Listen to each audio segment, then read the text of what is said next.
Tatsuya Suko was one of hundreds of thousands of Japanese troops that invaded China in the 1940s.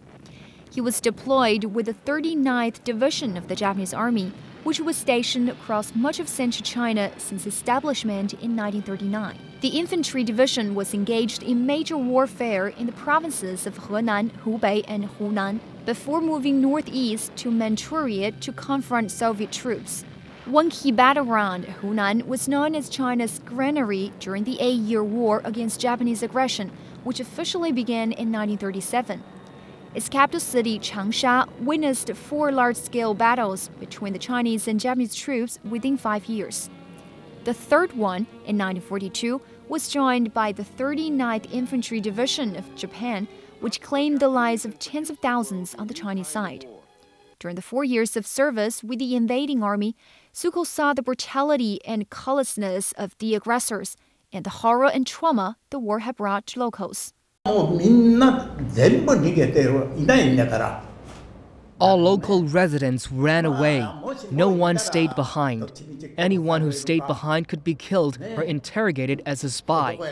So the residents ran away when they saw us. They ran to the mountains and no one stayed there. Only livestock were left behind, like pigs or cattle. We killed all the livestock and ate the meat.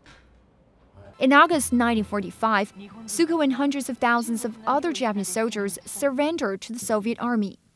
After 5-year detention in the former Soviet Union, some of these prisoners of war were repatriated to China, Suko being one of them.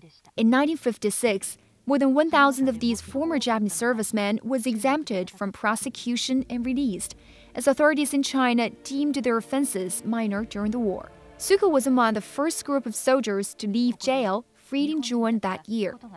Now, nearly 60 years on, the 93-year-old says it was and will be ill-advised to go to war with China, a country that lies so close to Japan.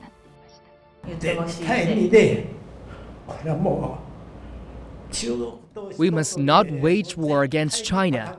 Seriously, as neighboring countries, we should help each other.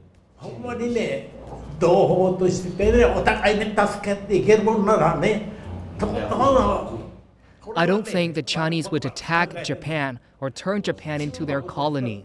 So I'm very happy that nowadays I can visit China, even just me alone, without being worried about my own safety.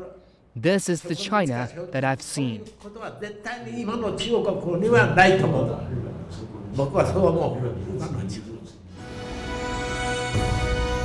This is CNC World, a new perspective.